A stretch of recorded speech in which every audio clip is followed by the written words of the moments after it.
প্রিয় দর্শক শ্রোতা, আমাদের জীবনে এমন কিছু সময় আসে যখন দেয়ালে পিঠ থেকে যায়, যখন আমাদের নির্দিষ্ট চাওয়া পূরণ করা ছাড়া সামনে বিকল্প আর কোনো রাস্তা খোলা থাকে না।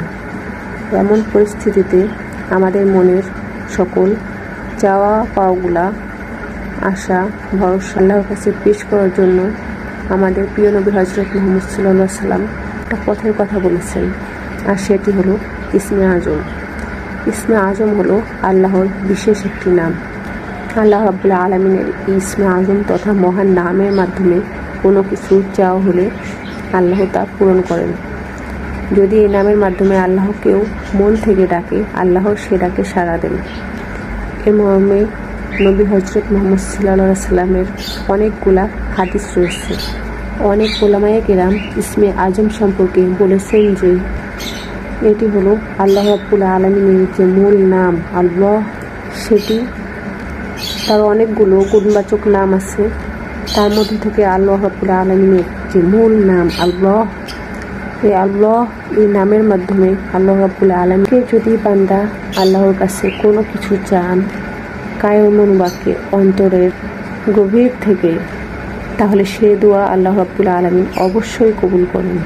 এই জন্য কোনো কিছু আল্লাহ রাব্বুল আলামিনের কাছে চাওয়ার আগে যদি আল্লাহ বলে ডেকে ভালোবাসা থেকে, আস্থা থেকে, বিশ্বাস থেকে, ভরসা থেকে, কায়মন বাক্যে দীনতাহীনতার সাথে আল্লাহকে ডেকে যদি কেউ দোয়া করেন, তাহলে সে দোয়া আল্লাহ রাব্বুল আলামিন ফিরিয়ে দেন না। ইসমে আজম সম্পর্কে আরও নির্দিষ্ট করে নবী হযরত মুহাম্মদ সাল্লাল্লাহু আলাইহি ওয়াসাল্লাম এর যে হাদিসটি দেখতে পাই, সেটি তিরমিজিতে বর্ণিত হয়েছে।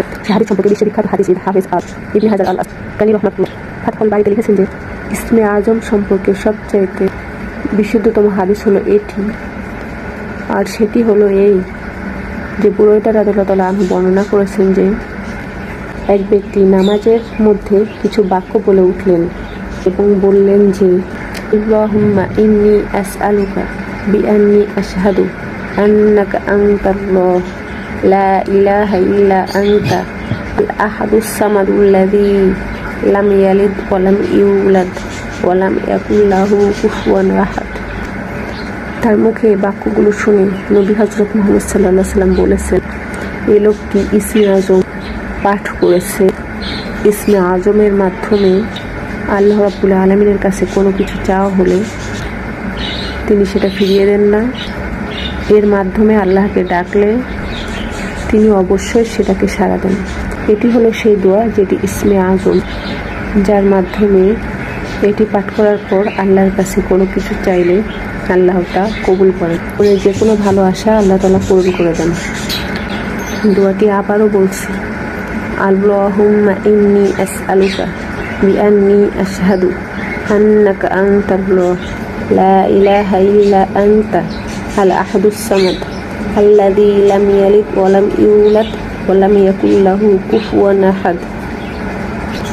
যার অর্থ হলো, হে আল্লাহ, আমি আপনার কাছে প্রার্থনা করছি এই মর্মে যে, এজন্য যে, এই ভিত্তিতে যে আমি সাক্ষ্য দেই আপনি আল্লাহ, আপনি ছাড়া সত্যিকারের কোনো মাবুদ নেই, আপনি কারো মুখাপেক্ষী নন, আপনি একক, এবং আপনি কাউকে জন্ম দেননি এবং আপনাকেও কেউ জন্ম দেয়নি, এবং আপনার সমকক্ষ আর কেউ হতে পারে না।